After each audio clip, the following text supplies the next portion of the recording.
Selamat pagi Bapak Ibu dan Saudara yang dikasihi Tuhan. Sebentar kita ingin bersujud di hadapan Tuhan pada pagi hari ini untuk mengawali setiap kegiatan kita pada pagi hari ini. Mari kita menyembah Tuhan. Haleluya. Terima kasih Tuhan Yesus.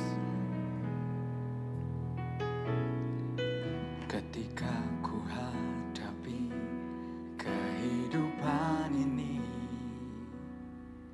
jalan mana yang harus ku pilih? Ku tahu ku tak mampu, ku tahu ku tak sanggup. Hanya Kau Tuhan tempat jawabanku. Aku pun tahu ku tak pernah sendiri, sebab Engkau Allah yang menggendongku. Tangan-Mu membelaiku, cinta-Mu memuaskanku. Kau mengangkatku ke tempat yang tinggi.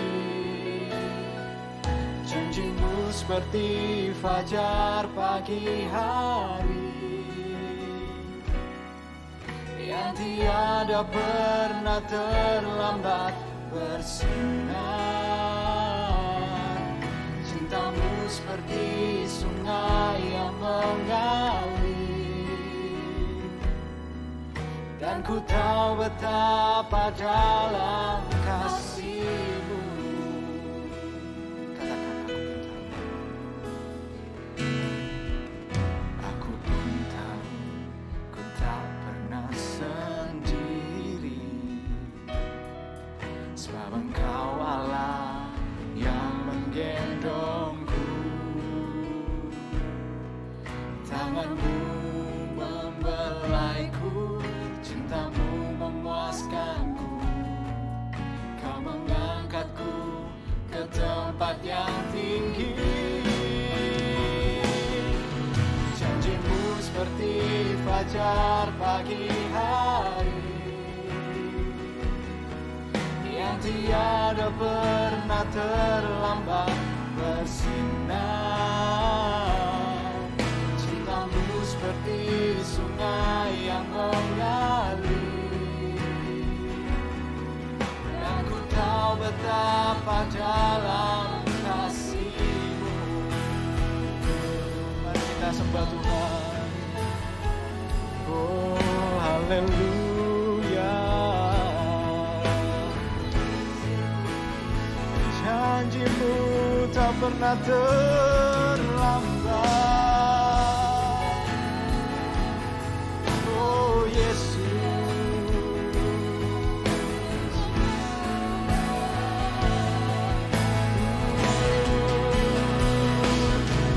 janji-Mu seperti fajar pagi hari, yang tiada pernah terlambat bersinar. Cinta-Mu seperti sungai yang mengalir, yang ku tahu betapa dalam kasih-Mu. Janji-Mu,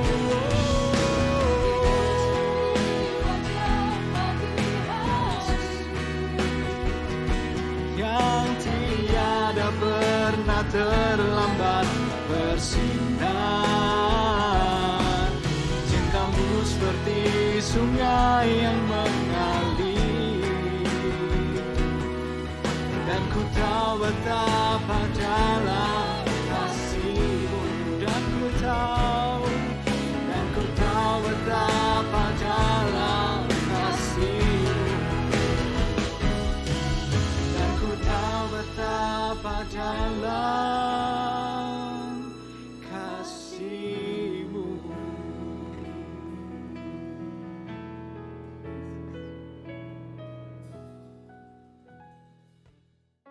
Selamat pagi Bapak Ibu Saudara yang kasih oleh Tuhan. Kembali lagi di pagi hari ini kita sama-sama belajar untuk merenungkan kebenaran firman Tuhan.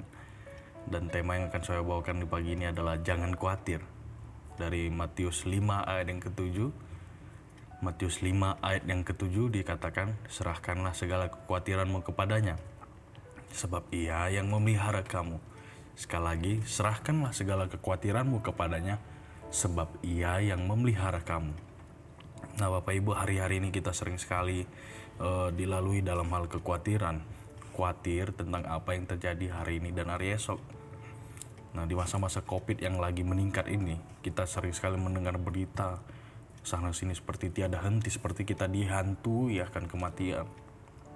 Tapi pagi ini firman Tuhan berkata untuk kita tidak khawatir atau jangan khawatir. Nah cuman masalahnya kita susah percaya karena apa yang dikatakan oleh firman Tuhan. Kita lebih percaya kalau COVID dapat membunuh dan lain sebagainya. Nah Yesus dalam khotbahnya, dia sering mengajarkan tentang hal kekhawatiran. Disampaikan juga waktu dia khotbah di bukit, dia mengajar tentang hal kekhawatiran. Di situ dikatakan dia supaya kita jangan khawatir. Nah dalam Matius 6 ayat yang ke-25 dikatakan, karena itu aku berkata kepadamu, janganlah khawatir akan hidupmu, akan apa yang hendak kamu makan atau minum. Nah dan janganlah khawatir pula akan tubuhmu, akan apa yang hendak kamu pakai. Bukankah hidupmu lebih penting daripada makanan, dan tubuh itu lebih penting daripada pakaian? Di sini Yesus mengajak kita untuk mengubah cara pandang kita tentang kebutuhan materi, Bapak Ibu. Nah, makanan, pakaian, tempat tinggal, pekerjaan, harta itu adalah penunjang kehidupan. Nah, yang menjadi sorotan Yesus bukan penunjang kehidupan, bukan penunjang kehidupan kita. Nah, kita diajak untuk menghargai hidup berdasarkan kasih dan perhatiannya. Bukan berdasarkan apa yang kita makan, bukan berdasarkan apa yang kita pakai, bukan berdasarkan apa yang kita miliki. Tetapi hal yang paling sering dikeluhkan oleh kita, oleh manusia dalam hidupnya adalah tentang hal kecukupan, tentang hal makanan hari ini ataupun apa yang mau dipakai hari ini dan hari esok. Nah, manusia sering sekali berpikir bahwa mereka yang bertanggung jawab atas hidupnya, bahwa mereka yang bertanggung jawab atas seluruh kehidupannya termasuk juga jalan hidupnya. Nah, hal itu sah-sah saja, tapi Yesus mengajar bagi kita yang percaya kepadanya, kita harus percaya satu hal Bapak Ibu, bahwa Tuhan Yesus ada bagi kita. Nah, perkataan ini merupakan janji Allah kepada orang percaya di zaman yang penuh kesulitan dan ketidakpastian.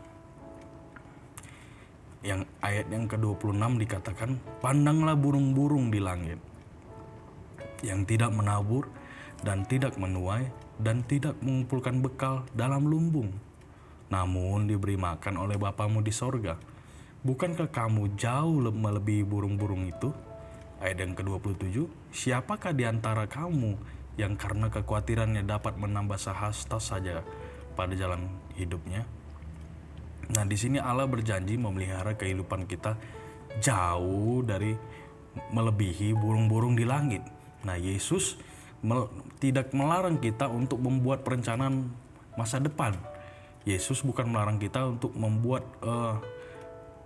perencanaan kita untuk kedepannya bagaimana. Nah, yang dilarang oleh Yesus yaitu kekhawatiran atau kecemasan, Bapak Ibu, yang menunjukkan bahwa kita kurang percaya kepada kasih Allah Bapa kita. Nah, ada 3 poin yang ingin saya sampaikan yang kita harus percayai. Yang pertama adalah Allah mengetahui apa yang kita butuhkan, karena ini adalah janjinya. Sekali lagi, Allah mengetahui apa yang kita butuhkan karena itu adalah janjinya. Dia berjanji. Yang kedua, Dia adalah Bapa yang adalah sumber. Bapa itu sumber, Bapak Ibu. Dan tidak mungkin Dia membiarkan anaknya untuk menghadapi kesulitan hidup.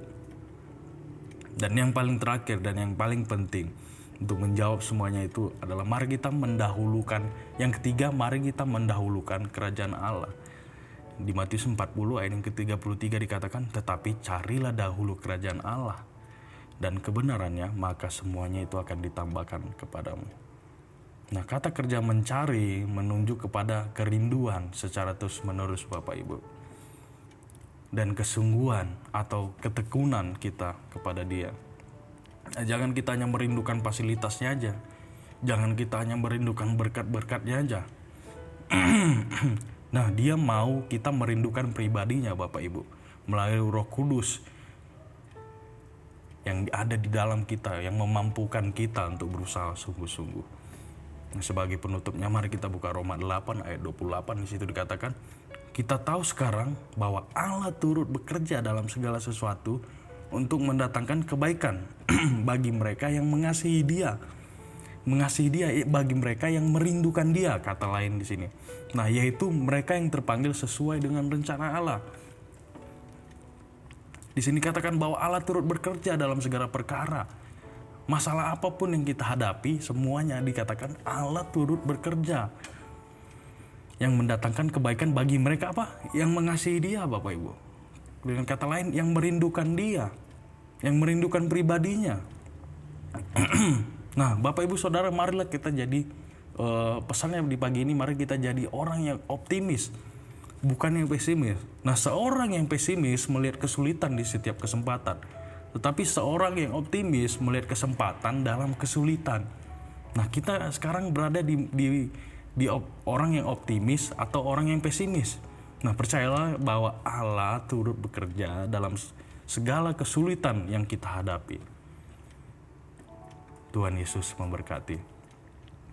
Mari kita berseru membuat terima kasih Tuhan buat firman-Mu di pagi hari ini yang telah mengajarkan kami untuk kami tidak khawatir. Tuhan, di masa-masa yang sulit ini kami tidak mampu berjalan sendiri. Maka dengan itu Roh Kudus, mari tuntun kami. Ketika kami mempercayakan diri kami sepenuhnya kepadamu, kepada perlindungan-Mu, kami percaya bahwa Allah turut bekerja dalam segala perkara untuk mendatangkan kebaikan. Terima kasih buat firman-Mu di pagi hari ini yang telah menguatkan kami. Hanya di dalam nama Tuhan Yesus, haleluya. Amin. Janji-Mu seperti fajar pagi hari yang tiada pernah terlambat bersinar. Cinta-Mu seperti sungai yang mengalir, dan ku tahu betapa jalan